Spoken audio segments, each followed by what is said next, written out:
mga kachika, for today's video ay pag-usapan natin ang di umano ay pagsasampa ng kaso ni Bea Alonzo kay Christopher Min at Ogie Diaz.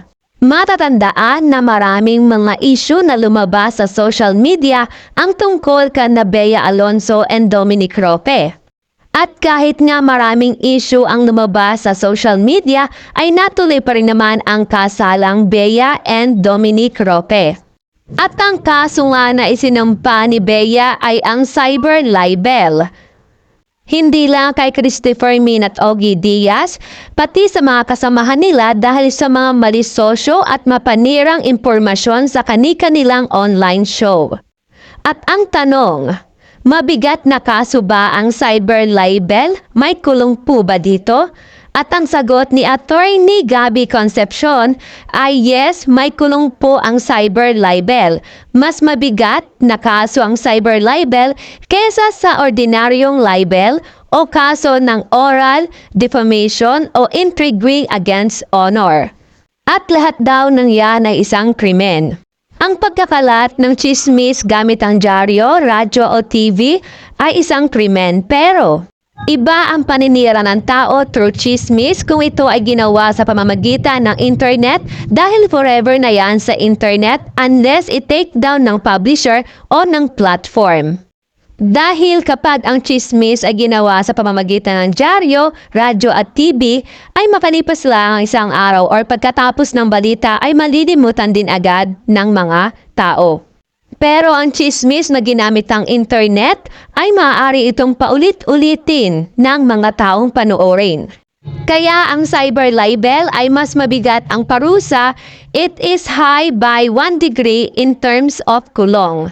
Classic o traditional crime is 6 months to 1 day to 4 years in 2 months. Pero ang cyber libel ay 2 years, 4 months, and 1 day to 8 years sa ilalim ng Cybercrime Prevention Act of 2012. At kung naman ang video na ginawa ay merong nakalagay na disclaimer o bago magpahayag ng isang chismis ay sasabihin na hindi ako sigurado, ito ay nabalitaan ko lang din, maaari ba ito na walang kaso? Pero ang sagot ni Attorney Gabby Concepcion ay hindi foolproof way of avoiding liability ang paglalagay ng disclaimer. Maaaring maging libel ang isang blind item kung mapapatunayan ito based sa clue. So kung ikaw gumawa ng chismis sa internet at sinasabi mo na hindi ka sigurado dito, pero yung tao na yon ay nakilala dahil sa iyong mga clue na binibigay, ay maaari ka pa rin mapasuhan dito ng cyber libel. Pero kung ikaw naman ay naggumawa ng iyong balita or chismis at yung tao na yun ay hindi talaga nila makakilala kung sino, ay maaari na wala po iyong kaso. At narito naman ang pahayag at buwelta ni Christopher Min at Ogie Diaz. Ayon kay Christopher Min, dapat ay intindihin ninyo ang aming propesyon dahil kami ay tagapagtawid at tagapaglatag ng mga balita, hindi maaari na ang gusto nyo lang ang aming sabihin. Kung ito ang naging dahilan para busalan ninyo ang bibig at opinyon ng malaya naming pamamahayag, ay nagkakamali kayo. Ikaw, Bea, ang nagsampa ng kasong libelo laban sa atin, kay Ogie Diaz at sa aming mga kasama. We will see you in court. At ayon pa nga kay Christopher Min, magpasalamat muna bago magreklamo. Ogie Diaz speaks up on cyber libel rap spilled by Bea Alonzo.